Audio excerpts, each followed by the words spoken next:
90.4 FM पर अब आप सुनेंगे समाचार पत्रों की सुर्खियां आरजे अनिल के साथ।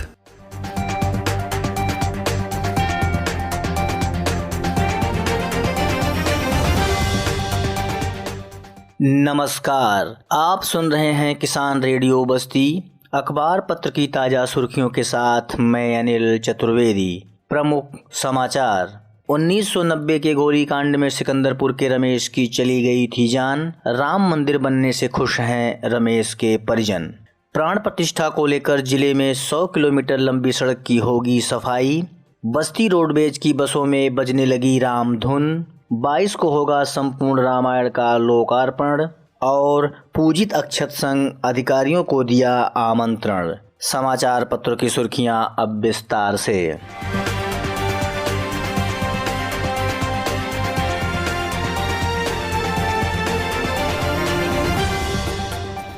कार सेवा के लिए विश्व हिंदू परिषद ने 30 अक्टूबर 1990 को अयोध्या चलो का आयोजन कर रखा था। इसके लिए 15 से 25 अक्टूबर तक विशेष संपर्क अभियान चलाया जा रहा था। इस काम में नौजवानों की टीम लगाई गई थी। विशेषकर विद्यार्थी परिषद को सक्रिय किया था। संजय द्विवेदी, संजय चतुर्वेदी, जितेंद्र तिवारी, मनोज चुर्की आदि की टोली को वॉल राइटिंग व नुक्कड़ भाषण के जरिए लोगों को जोड़ने की जिम्मेदारी दी गई थी। आंदोलन के भागीदार रहे वरिष्ठ पत्रकार मनोज चुर्की बताते हैं कि अभावी को 30 अक्टूबर अयोध्या चलो वॉल राइटिंग की जिम्मेदारी मिली थी। इसके साथ ही नुक्कड़ भाषण किया जा रहा था। 21 अक्टूबर को पुलिस पीछे पड़ गई। युवाओं की टीम को अलग अलग कर दिया गया। इसी दौरान डीएम कार्यालय पर कुछ अपशब्द लिख दिया गया। उसके बाद पुलिस की टीम युवाओं के घर पर दबिश देने लगी। धीरे धीरे राम भक्तों को अयोध्या भेजा जाने लगा।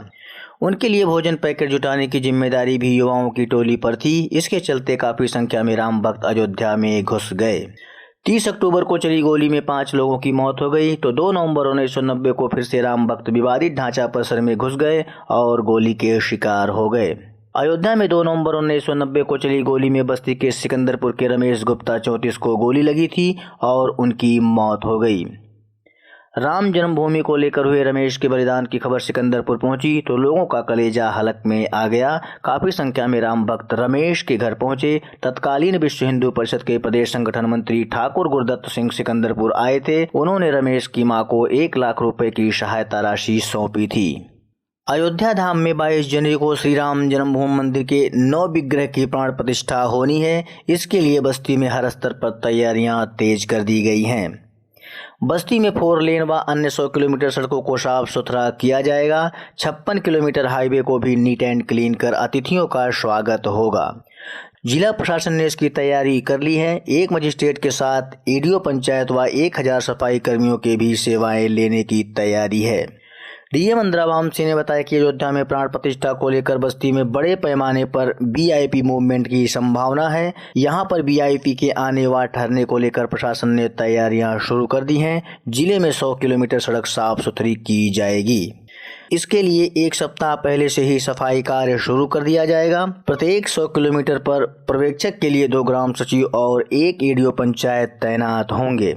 अभियान में लगभग 1000 सफाई कर्मी मुस्तैद रहेंगे। डीएम ने बताया कि सफाई कर्मियों को निर्देशित किया गया है कि वे हाईवे व प्रमुख सड़कों के किनारे कूड़ा कचरा हटा दें। जहां जहां पर झाड़ियां आदि हैं उनकी कटाई करनी है। बस्ती निगम मुख्यालय के निर्देश पर बस्ती रोडवेज डिपो की बसों में राम धुन की मधुर धुन सुनाई देने लगी है।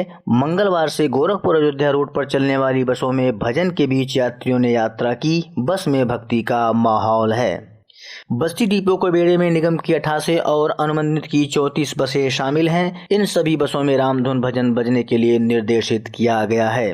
पहले चरण में बस्ती डिपो की 40% बसों में म्यूजिक सिस्टम अपडेट करते हुए भजन सुनाए जाने लगे हैं। एआरएम आयुष भटनागर का कहना है कि 30 बसों में म्यूजिक सिस्टम लगा दिया गया है। यात्रा के दौरान यात्रियों को रामधुन भजन सुनाए जा रहे हैं। रामलला की प्राण प्रतिष्ठा का दिन करीब आने के साथ ही पूरे प्रदेश का माहौल राममय हो रहा है। 22 जनवरी को अयोध्या में देश भर के राम भक्तों को प्रभु श्री राम के भव्य राम मंदिर के साथ डिजिटल संपूर्ण रामायण ग्रंथ की सौगात मिलेगी। श्री श्री रविशंकर ट्रस्ट की ओर से निर्मित डिजिटल संपूर्ण रामायण का लोकार्पण संघ के सर संचालक मोहन भागवत करेंगे। अयोध्या में राम मंदिर में रामलला के प्राण प्रतिष्ठा के बाद इसका विधिवत लोकार्पण किया जाएगा। ट्रस्ट के सीनियर एडवाइजर अमरीश यादव ने बताया कि इस संपूर्ण रामायण में तुलसीदास और वाल्मीकि के ग्रंथ को समाहित किया गया है। इसमें डिजिटल संस्करण में बालकांड, अयोध्या कांड, अरण्य कांड, किष्किंधा कांड, सुंदर कांड, लंका कांड और उत्तर कांड को लिया गया है। अयोध्या में श्री राम जन्मभूमि पर बन रहे नवीन मंदिर के भूतल के गर्भगृह में 22 जनवरी को होने वाले प्रभु राम के बाल रूप नूतन विग्रह की प्राण प्रतिष्ठा समारोह की धूम जिले भर में है। मंगलवार को अक्षत वितरण कार्यक्रम के तहत जनपद के विभिन्न अधिकारियों को अभियान टोली ने अक्षत वितरण किया। मंडलायुक्त अखिलेश सिंह, IGR के Bhardwaj, DM Andhra Vamsi, SP Gopal Krishna Chaudhary, ADM जिला विकास अधिकारी, SDM, CMO व अन्य अफसर अक्षत देकर कार्यक्रम में शामिल होने का आमंत्रण दिया। अक्षत के साथ पत्रक और श्री राम मंदिर का चित्र भी प्रदान किया गया। अभियान टोली में संघ और विश्व हिंदू परिषद की टोली शामिल रही। संघ जिला प्रचारक अभय, विश्व हिंदू परिषद प्रांत उपाध्यक्ष सत्य प्रकाश सिंह, विश्व हिंदू परिषद जिला अध्यक्ष गोपेश पाल, धर्मेंद्र चौरसिया, गोविंद सिंह व अन्य नए अधिकारियों से मुलाकात की और पूजित अक्षत दिया। समाचार पत्रों की सुर्खियां आगे जारी रहेंगी, बने रहिए हमारे साथ किसान रेडियो।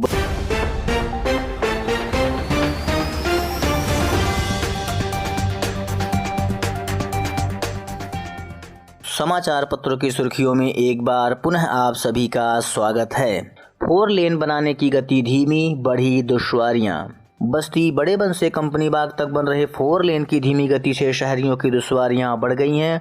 शहर की मुख्य सड़क का निर्माण की गति 9 दिन चले 2.5 कोस जैसी है। कुछ जगहों पर बीच में खुदाई कर मिट्टी पटाई हो रही है, कहीं गिट्टी पड़ रही है, लेकिन निर्माण की गति को देखते हुए अंदाजा लगाया जा सकता है कि काम पूरा होने में महीनों का वक्त लगेगा।